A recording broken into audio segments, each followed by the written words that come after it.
You need to call the bank. Now, the account's empty. That was the voicemail I woke up to at 6:42 a.m. Groggy, still in bed, one eye barely open. It was from Elise, my accountant of 7 years, the kind of woman who triple-checks decimal points and still prints paper backups of cloud files, just in case. She never panicked. But this time, her voice was tight, urgent. I sat up, heart already pounding, and grabbed my laptop from the nightstand. The login to our Chase business account felt like it took an hour, though it was probably 15 seconds. Available balance, $2.41. Last transaction, outgoing wire transfer, 2:17 a.m. Amount, $312,000. Recipient, D. Everhart Holding, LLC. I blinked, refreshed the page, thought it had to be fraud. Some hacker, some phishing scheme, something random, something external. But then I saw the authorization. The user login used to approve the transfer wasn't mine. It wasn't Elise's. It was Declan's, my younger brother. The same brother I'd brought into my business 3 years ago when he had nothing but a duffel bag and a sob story about how his ex took the house, the car, and most of his soul. Now he'd taken something else. Everything. I stared at the screen. No warning. No message. Not even a courtesy lie. Just a midnight wire transfer and silence. I didn't scream. I didn't throw anything. I didn't even move. I just sat there in bed, laptop open, eyes locked on the number that was no longer there. This wasn't just about money. It was about trust, about blood, and about the fact that someone who'd spent his entire career building things to last, had let the one person closest to me gut it all overnight. And the worst part? I saw it coming. I just didn't want to believe it. My name is Malcolm Everhart, and until about 2 days ago, I thought I understood the people closest to me. I'm 41 years old, live in Bend, Oregon, and run a company called Northscape Supply. If you're into hiking, trail gear, or anything involving blisters and elevation, you might have seen our name on a pack, a tent pole, maybe a titanium mug at REI. Northscape wasn't a fluke. I built it every stitch, every order, every one-star review I took personally. It started out of a garage I was renting behind a retired realtor's bungalow, with $10,000 on a high-interest credit card and a Craigslist sewing machine that jammed every third hemline. But people liked our stuff. It didn't break. It wasn't trendy. It just worked. And in an era of disposable everything, built to last still had weight. By year 4, we were pulling in solid numbers. Enough to get noticed by bloggers, gear reviewers, even some regional shops. I was still doing inventory by hand back then, shipping out orders with a Sharpie in my mouth and packing tape stuck to both forearms. It was messy, but it was mine. That's around when Declan showed up. My younger brother, 3 years my junior, with a tattoo of a tree on his forearm and a history of starting things he didn't finish: college, relationships, freelance photography, one weird attempt at a kombucha brand he tried to launch on Kickstarter. We hadn't spoken much the year before. Some family stuff had put space between us. Mostly our mom's health, the way Declan disappeared during her last 6 weeks and only resurfaced for the funeral. But grief's a funny thing. It makes you rewrite people, soften edges, pretend things were less broken than they were. He'd called one night while I was restocking web inventory. Said he was in town. Said he'd just gone through a divorce and needed to reset. You always seem to know how to build stuff, Mal. Maybe I could help. The guy sounded fragile. And I don't know, maybe I wanted a win. Maybe I wanted family again. So I brought him in. Not as a favor. As a partner. We talked long hours about the vision. Scaling slowly. Avoiding venture capital. Staying loyal to our craft-first ethos. He said all the right things. Asked smart questions. Spoke like someone who'd grown up around the same dinner table as me. Same values, same work ethic. He even suggested we put a percentage of profits into a gear donation program for veterans and wilderness therapy groups. That hit me hard. Made me think he's changed. He gets it now. So I gave him the title, Director of Operations. I gave him an email account, access to payroll, even a seat at the monthly investor calls. And after our first year together, I gave him 20% equity. Why? Because I wanted him to feel like this was his, too. Because I thought building something together would fix what time and family pain had fractured. Because, frankly, I believed him. We had 2 good years. Or what I thought were good. He showed up early, stayed late, learned fast. Vendors liked him. He had a way with people, charming in a way I never was. I'm the quiet type. He could light up a room just by mispronouncing a Swedish fabric name and making everyone laugh. But over time, something in his energy shifted. Subtle at first. Little things. Like asking to clean up our vendor lists by consolidating payments into a single central account for easier tracking. It made sense on paper. But it also meant he was a signatory on more and more cash flow. Or the way he started taking more business calls outside. Not shady. Just consistently private. Then there were the questions. Innocent sounding but oddly timed. Hey, who technically owns our IP if something happened to us? Do you think we should transfer domain ownership to a holding entity? Mal, do you have a will? You really should. What if something happened and everything got frozen? Looking back, it wasn't just curiosity. It was positioning. But I didn't see it then. Or I didn't want to. Because he was Declan. My brother. My blood. And more than that, he was the only other person in the world who knew what it felt like to grow up in our house. We'd been through things most people never have to survive. I thought that was enough.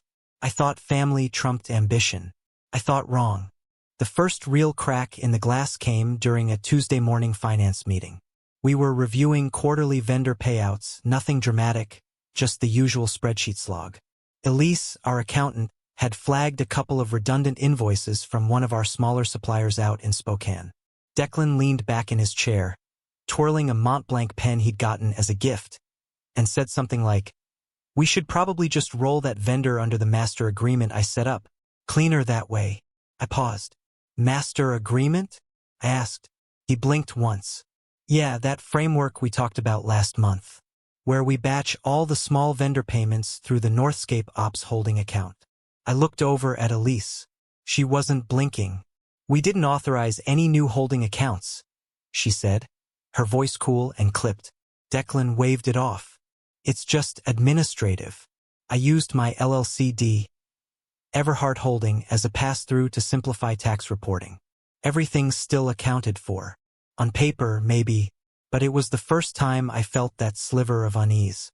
The kind that makes your stomach go tight even when you can't explain why. After the meeting, I asked him for the paperwork. "Just to have on file," I said casually. He said sure. Said he'd send it that afternoon. He didn't. I followed up. Twice. On the third try, he laughed like I was being paranoid. "You seriously think I'm funneling money, Mal? Jesus, man. We're family." That should have been comforting. But it wasn't, because I'd heard that exact tone before, from a client I once consulted, back when I was still freelancing. She said the same thing about her cousin, who'd quietly mortgaged her mother's home while she was in hospice care. I remember her face when we found out. I remember the tone in the cousin's voice, too. Almost amused that anyone would question him. Still, I wanted to believe Declan. Needed to. So I let it go. Until 2 weeks later when I got a notification from Google Workspace. An admin user, Declan, had requested access to a restricted folder, Northscape Ownership and Legal. A folder only 2 people were supposed to have access to, me and our attorney. The request was denied automatically. But the notification stayed. Like a splinter. I walked into his office the next morning and found him browsing YouTube videos on tax shield strategies and asset protection using anonymous Wyoming LLCs. He had one AirPod in, didn't notice me at first. "Planning something?" I asked. He jumped a little, smiled. "Too fast. Just doing research," he said. "For us." It was small talk, but his eyes didn't match his tone. They looked sharp, too alert, like someone waiting for a punch they'd already rehearsed blocking. That weekend, I started reviewing every document he'd ever had access to. User permissions, wire limits, contract signatories. I wasn't panicking. Not yet. But something told me I needed to know exactly where our vulnerabilities were, before someone else decided to find them first. The rabbit hole got deeper the further I dug. He'd built side structures, entities with names eerily close to ours: Northscape Logistics LLC, NSG Ops Holding, Everhart North LLC. All filed under Oregon or Delaware with mailing addresses I didn't recognize. It wasn't illegal, not on its face, but it was strategic. And he'd never mentioned any of them. I still hadn't confronted him. Something in my gut said to wait, to watch. Sometimes people tell you everything you need to know, if you just stop filling in the blanks for them. I kept my tone casual, kept smiling, kept acting like I believed we were still building this thing together. But I also called our lawyer, Howard Lindstrom, a quiet man who always smelled faintly of pipe tobacco and had once rewritten an entire supplier agreement on the back of a plain napkin. I asked him a single question. If someone with partial ownership tried to strip assets out of a business quietly, how would they do it? He was quiet for a long time. Then he said, "How fast can you get to my office?" That's when I knew. The night the money disappeared, I almost didn't check my phone. It was just past 11 p.m. I'd fallen asleep on the couch, a glass of Lagavulin still sweating on the coffee table.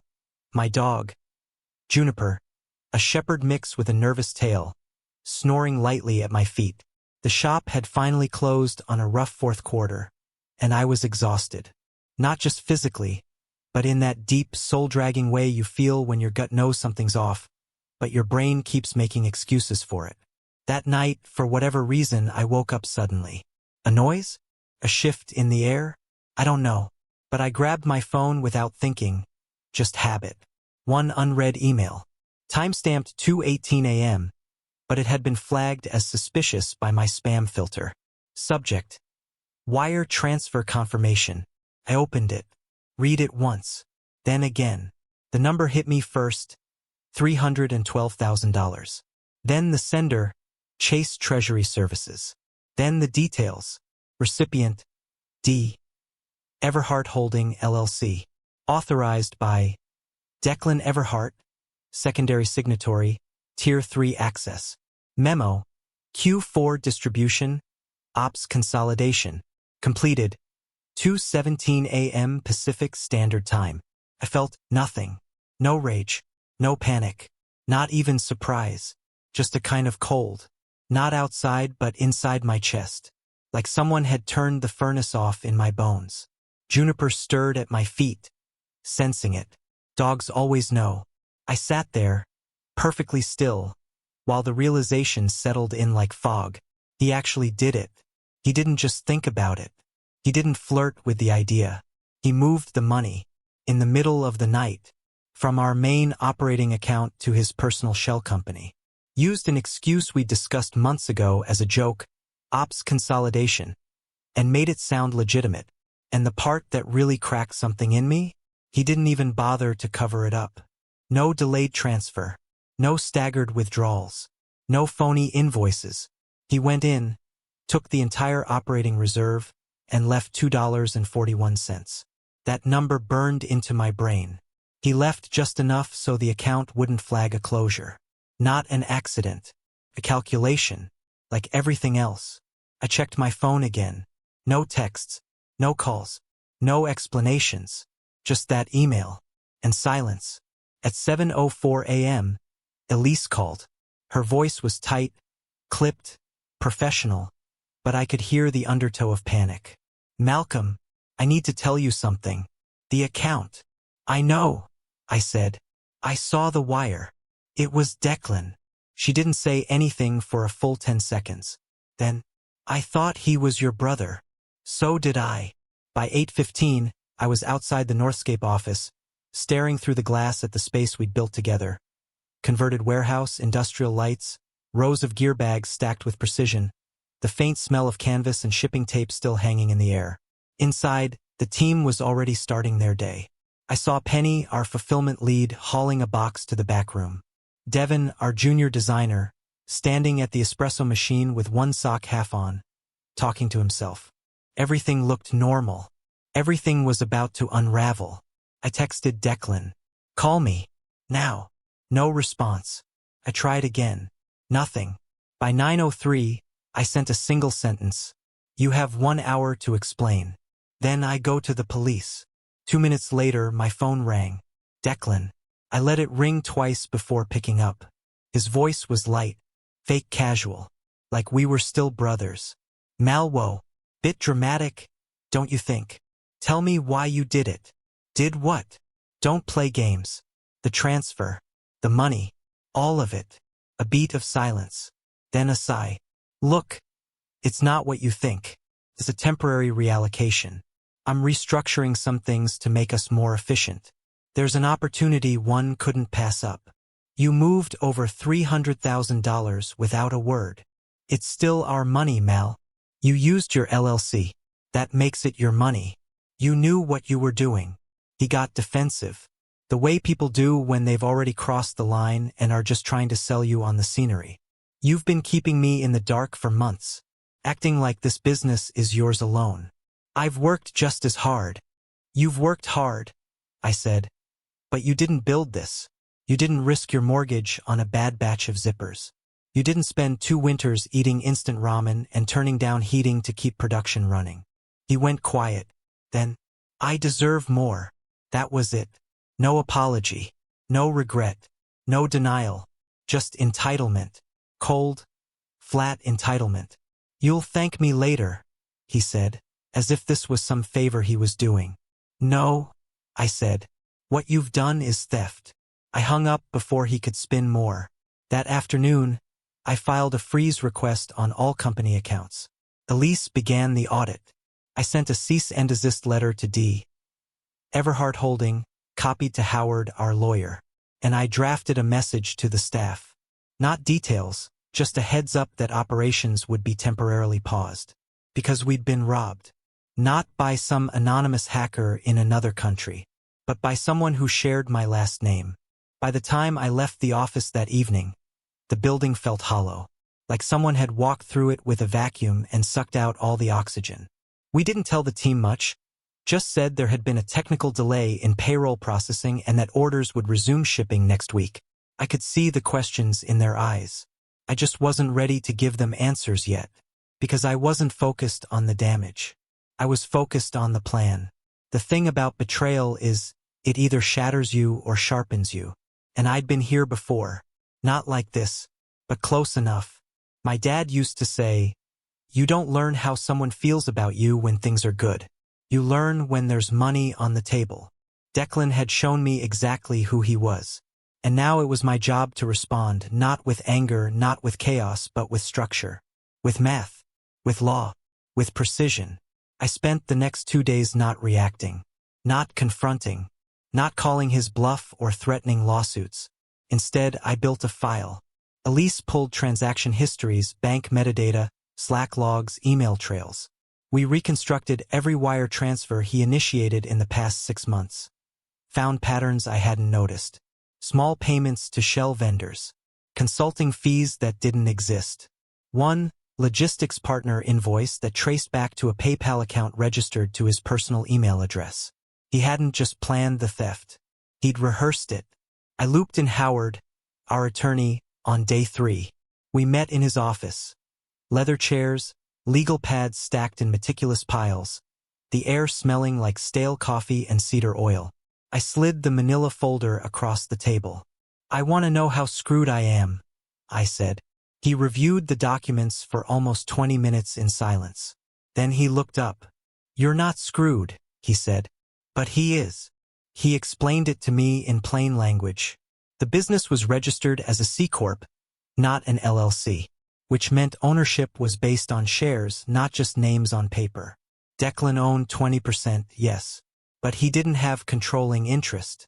And most importantly, the operating funds he moved were never formally declared as distributions, which meant he'd essentially taken company assets without board approval.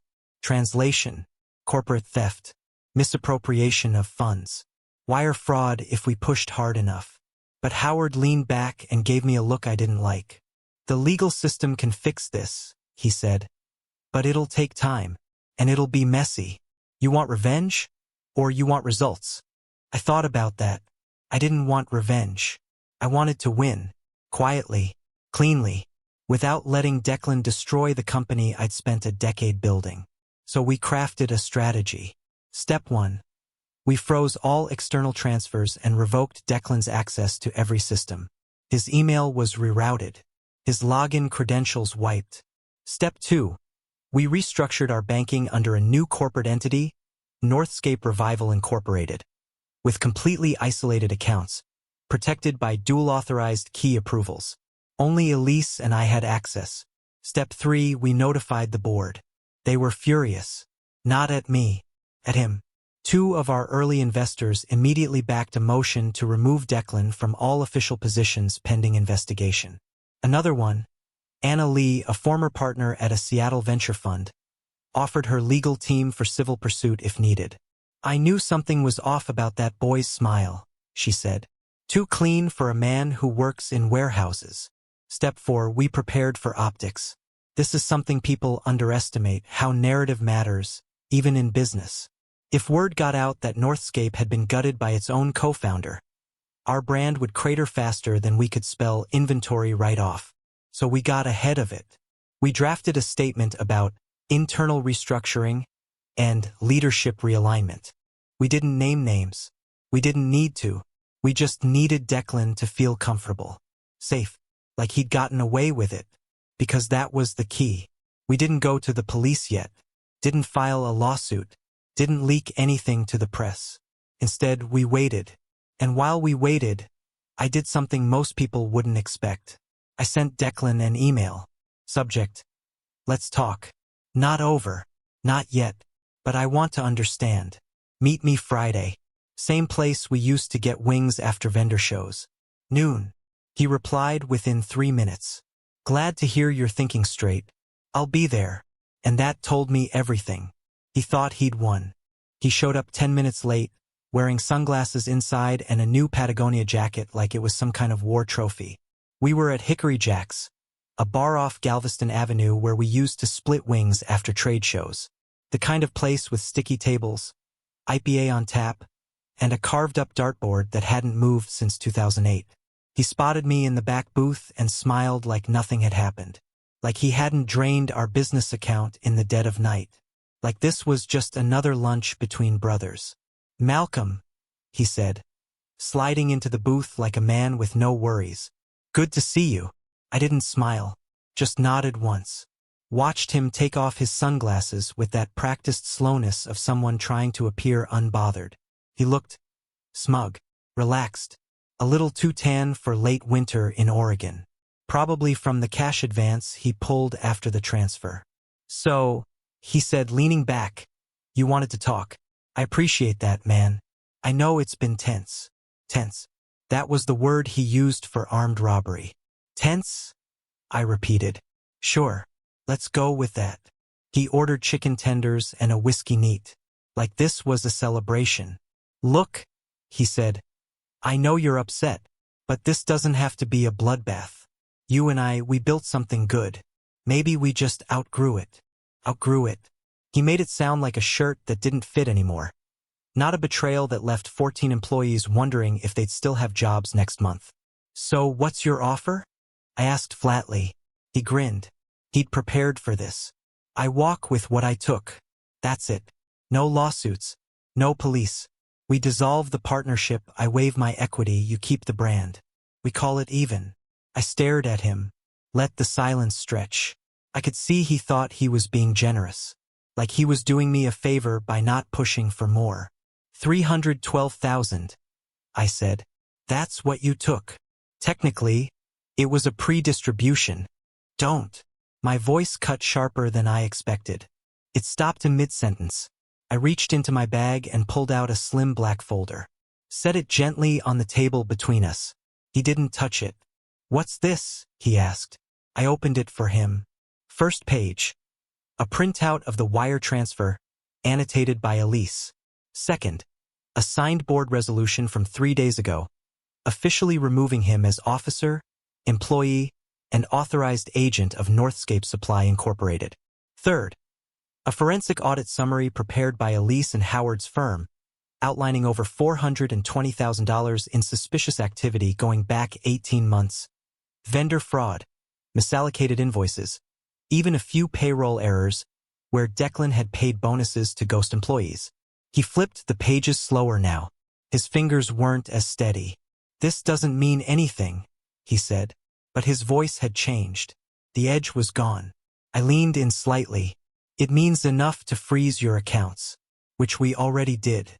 "It also means we filed a complaint with the Oregon Secretary of State and submitted documentation to the FBI's Financial Crimes Unit. You know what wire fraud carries, Declan?" He blinked, swallowed, but didn't answer. "Up to 20 years, I said. "And that's before the civil suit." He sat back, his face pale now. "The tenders arrived. Neither of us touched them." "You don't want to go down that road," he said quietly. "No," I said. "You don't want me to." He started bargaining. First with bravado, telling me the courts would drag this out for years, that the board would never want the press. Then guilt, talking about our mom, about how she'd want us to stay family. Finally, desperation. "You'll ruin me, Mel. I have nothing left." "No," I said. "You ruined yourself. I just brought a flashlight." He was silent for a long time. The kind of silence where a man realizes he's not the one holding the cards. Then the last move, the coward's move. "So what do you want from me?" I slid one more page across the table. A settlement document, prepared and notarized. "You sign this," I said. "Admit to misappropriation. Relinquish your equity. Agree to repay $150,000 over 5 years, or forfeit your condo. In return, I don't press charges. And I don't destroy what little reputation you have left." He read it. All of it. He didn't argue. Didn't even ask for a lawyer. He just signed. Not because he agreed, but because he knew. He knew the game was over, and I wasn't playing it anymore. I stood, collected the folder, and dropped a 20 on the table for the waitress. He sat there, hunched now, staring at the untouched tenders like they might still have a taste of the life he thought he'd stolen. "You ever talk to me again," I said, "you'll wish I'd gone to the police." He didn't reply, didn't look up, and that, more than anything, told me it was real. He wasn't my brother anymore. He was just a man who used to know me. I didn't go back to the office that day. Instead, I drove east, out past the edge of Bend, where the city thins into pine and rock and road that keeps going long after cell service disappears. I pulled off near Tumalo Falls, parked the truck, and just sat there for a while, watching the snow melt off the ridge, the creek push through ice like it had somewhere to be. I wasn't thinking about Declan. Not really. I was thinking about what it takes to trust someone, what it costs to be wrong, and what it means to keep building even when the scaffolding breaks underneath you. The team never got the full story. I told them there'd been internal restructuring, a breach of policy, and that we'd resolved it. The board backed the version we put out, clean, professional, emotionless.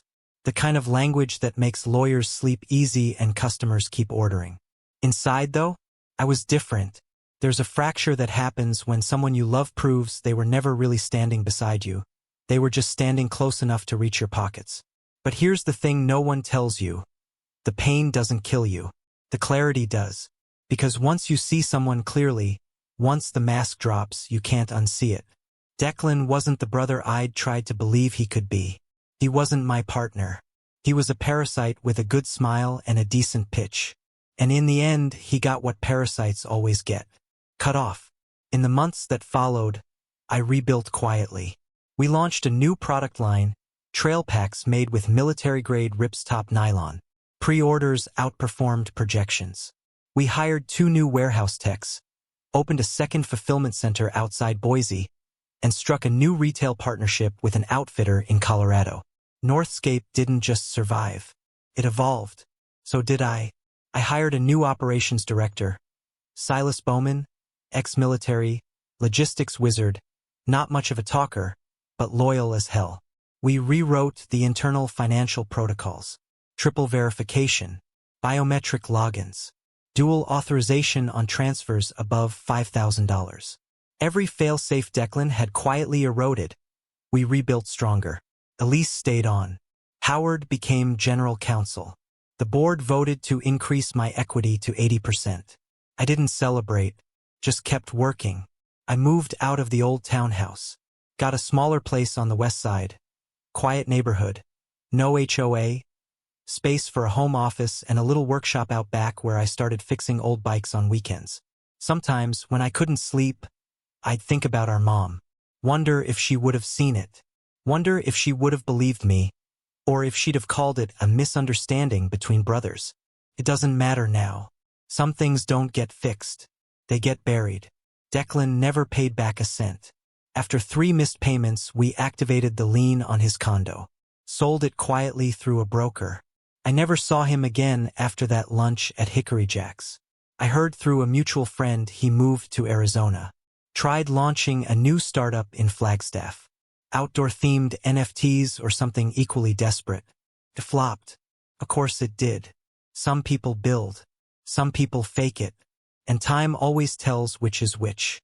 I've started seeing someone. Her name's Camille. Teaches design thinking at the local community college. Divorced. 2 kids. She's funny in this calm, grounded way. Like she's not trying to impress anyone. She asks about Northscape but doesn't pretend to understand every number. When I told her the story, well, most of it, she didn't gasp or judge. She just said, "That's the kind of thing that changes you." But maybe not in a bad way. She might be right. Last weekend, I hiked out past the South Sister with Juniper. Brought one of the new packs we just finished prototyping. Snow was still heavy in patches, but the trail was clear. At the summit, I stopped, took off the pack, sat in the silence. No voices, no inbox, no second signatory sneaking around in the background.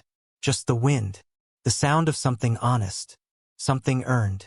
Declan took money, time, trust, but he didn't take what mattered. He didn't take my name.